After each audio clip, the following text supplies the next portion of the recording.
Hello વિદ્યાર્થી મિત્રો, આજે આપણે જોવાનું છે ધોરણ 9નું ચેપ્ટર 11 પૃષ્ઠફળ અને ઘનફળ સ્વાધ્યાય 11.4નો 9મો દાખલો. હવે તમને 9મા દાખલામાં શું કહેવા માંગે? જો જેની ત્રિજ્યા આર અને વક્ર સપાટીનું ક્ષેત્રફળ એસ હોય તેવા 27 લોખંડના ગોળાને ઓગાળીને તેમાંથી જેની વક્ર સપાટીનું ક્ષેત્રફળ એસ ડેક્સ હોય તેવો એક લોખંડનો ગોળો બનાવવામાં આવે છે. તો નવા ગોળાની ત્રિજ્યા શોધવાની છે અને એસ ડેક્સનો ગુણોત્તર શોધવાનો છે. મતલબ કે જે આ જૂની ત્રિજ્યા અને ક્ષેત્રફળ છે, બરાબર, એવા 27 લોખંડના ગોળા ભેગા કરી અને આપણે બીજો એક ગોળો બનાવવાનો છે, બરાબર છે. એનું વક્ર સપાટીનું ક્ષેત્રફળ એસ ડેક્સ આપ્યું હોય તો આપણે શું શોધવાનું છે? નવા ગોળાની ત્રિજ્યા શોધી ને. તો આપણે પેલું જોઈએ, ત્રિજ્યા શોધવી હોય તો પેલા આપણે ડિટેલ લખીએ. તો નવા ગોળાની ત્રિજ્યા તમને ખબર છે કે આર ડેક્સ આપેલ છે. તો નાના ગોળાની ત્રિજ્યા બરાબર શું છે? આર છે, હા કે ના? તેથી ઘનફળ એનું શું થશે?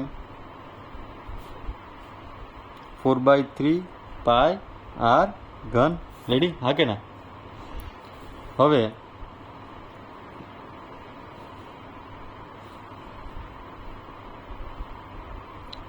27 નાના ગોળાનું ઘનફળ બરાબર શું થશે? 27 ગુણ્યા 4/3 પાય આર ઘન થાય, હા કે ના? તો નવા ગોળાની ત્રિજ્યા આર ડેક્સ છે, બરાબર. તો નવા ગોળાનું ઘનફળ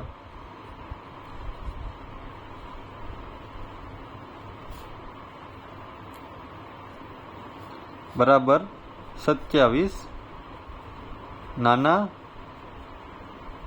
ગોળાનું ઘનફળ થાય, હા કે ના? તો નવા ગોળાનું ઘનફળનું સૂત્ર શું થાય? 4/3 પાય આર ડેક્સનો ઘન થશે. ને 27 વાળું તો મેં તમને આ બતાવી દીધું.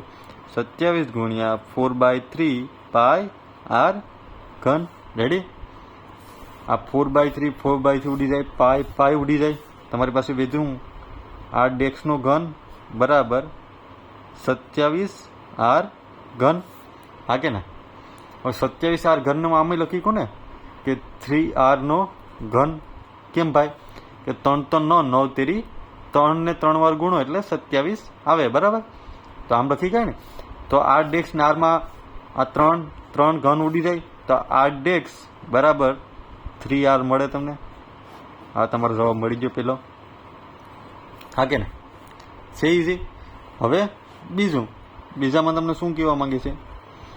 એસ અને એસ ડેક્સનો ગુણોત્તર, હા કે ના? એસ એટલે વક્ર સપાટીનું ગુણોત્તર આપણી પાસે માંગ્યો ને. તો આપણે લખીએ એસ અપોન એસ ડેક્સ. રેડી? એમ જ છે ને.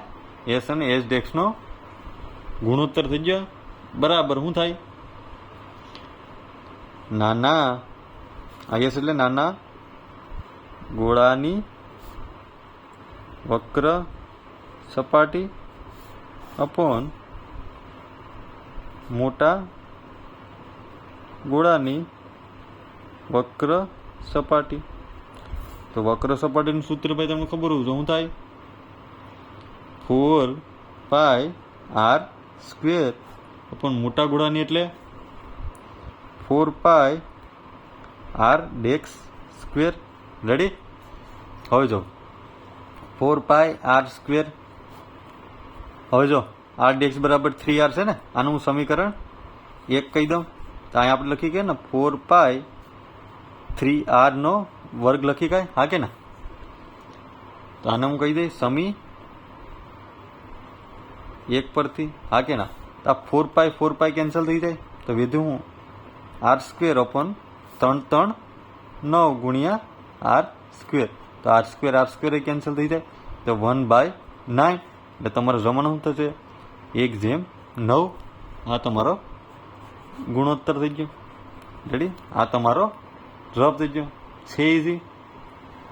જો વિડીયો પસંદ આવ્યો હોય તો લાઈક એન્ડ સબસ્ક્રાઈબ કરતા ભૂલતા નહીં. Thank you.